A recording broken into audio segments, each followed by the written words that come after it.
Hey everybody. So here's a cool and crazy story for you. So what are we now? 2021, September of 2021. Back in, I want to say November.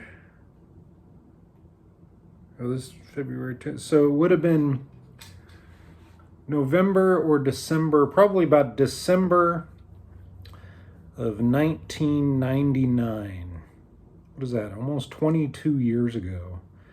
I was living in Zimbabwe, and at that time in this moment, I was traveling around, and I went to Sekuru Simon Mashoko's house. And so Simon Mashoko, for those of you that don't know, or maybe have seen the book The Soul of Mbira, he's the man on the cover of The Soul of Mbira. He was a great njari player, and I believe the first mbira player to be recorded by, like, commercially. Certainly in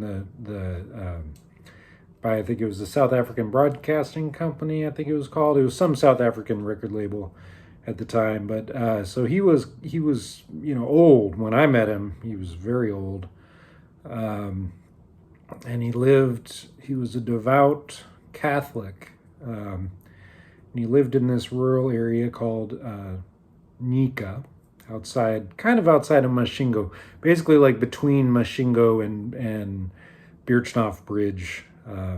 There's a place called Nika, and then far, kind of off the main road of that, they had a house, and right next to the house was the church that they had built, and that was his church.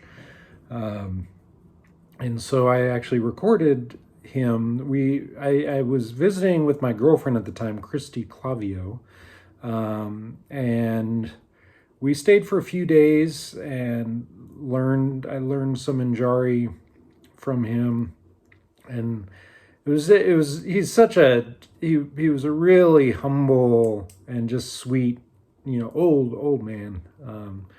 Drank like a fish. But I remember one thing that I remember, one story was, we were sleeping, we had a separate kind of bedroom that they gave us to sleep in. And, maybe 4 a.m. or something, I was woken up to the sound of mbira being played, and he was playing in the other room. And then the next morning he was like, "Oh, did you hear me at church?" So, that was, for him, the mbira was church. Really beautiful thing. And then one morning, again at like 6 a.m, we went into his church and recorded the album Hallelujah, which I believe was his last recording before he passed away. He passed away pretty soon after that. So yeah, you can still, to this day, you can get that album, the Hallelujah album, and all the reverb in there is the natural reverb of that space.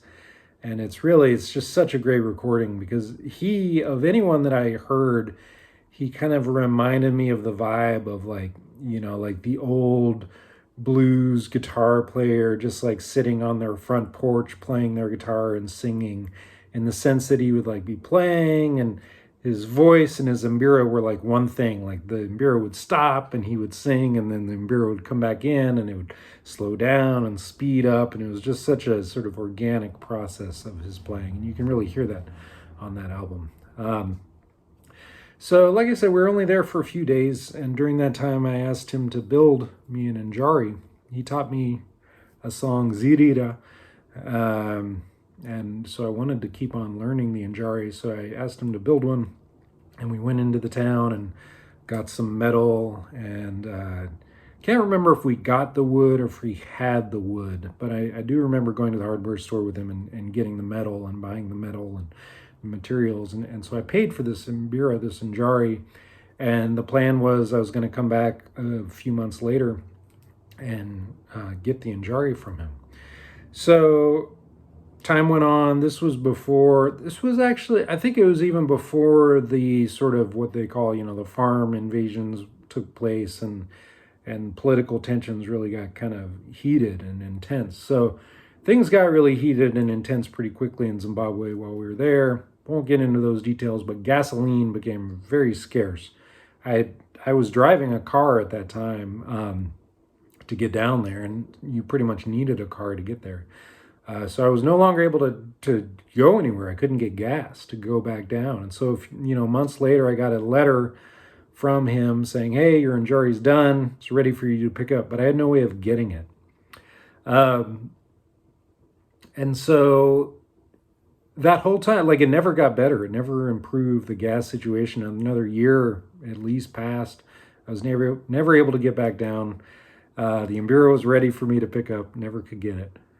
Finally went back home to America in 2001. And then a few years, I don't remember when it was, but he passed away. And so he passed away, and another decade passed, however long, probably about a decade passed before I got back to Zimbabwe again. And on one of those trips of coming back, I went with Rakefet, and we traveled down there, and we went down and visited, because we wanted to visit and say hello and connect. And his wife was there, and his family was there, some of his kids. I should say, when we first went and he was living there, he had mbiras everywhere. There were just mbiras coming out of the ears. There were all different kinds that he built. And he was out there building, even, when I was there. There's some pictures on the Mumi Records website of him, building mbiras. And I mean, he was old, man, but he was building mbiras. So anyway, that next time we went back, I went back with Rakefet, and I didn't go for this reason, but I asked. I was like, oh, is that, I have an njari that he built. Do you have any idea where that is? No, they didn't know. So fair enough. I mean, at that point, I didn't expect anything. So here we are, 2021, 21 years later, and I get an email from my friend Glenn West, who is a patron on the mbira Patreon page. Whether you might be watching this on Patreon, or I'm going to post this elsewhere as well. But so Glenn sends me an email, and he says, hey, a friend of mine, I have a friend of mine kind of keep an eye out for interesting mbiras to send me, and he just sent me this mbira, and your name is prominently written on the back of this mbira, and I don't know anything about it.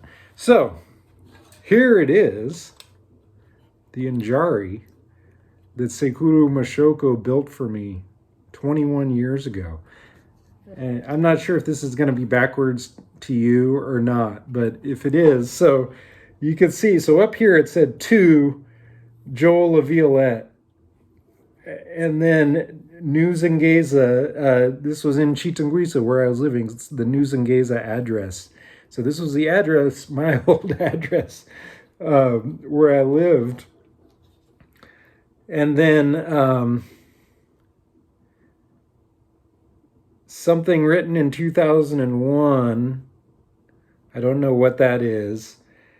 And then February 28th, 2000 by SMG, Simon Mashoko, Gwenyambira. And his address here. And then again on the bottom, to Joel LaViolette. So how about that? 21 years later.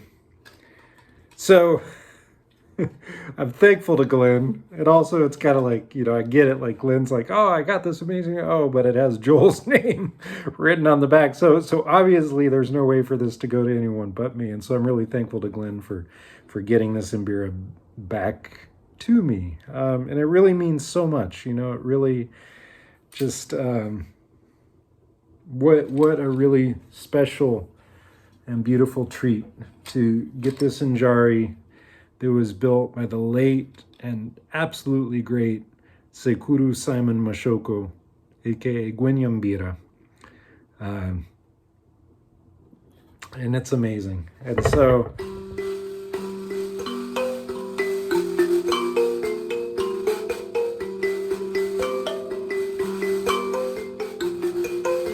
I still vaguely remember Zirida, but I believe this is in the same tuning of the recording from that Hallelujah record, so I'll be able to kind of go back to those old days and some of the lessons that I recorded with them and use this mbira. So thank you, Glenn, and I just wanted to share this story that it's so cool to me that, you know, an mbira can just have such a journey. And all of our mbiras really have this journey, and they're just such powerful things. All right, bye everybody.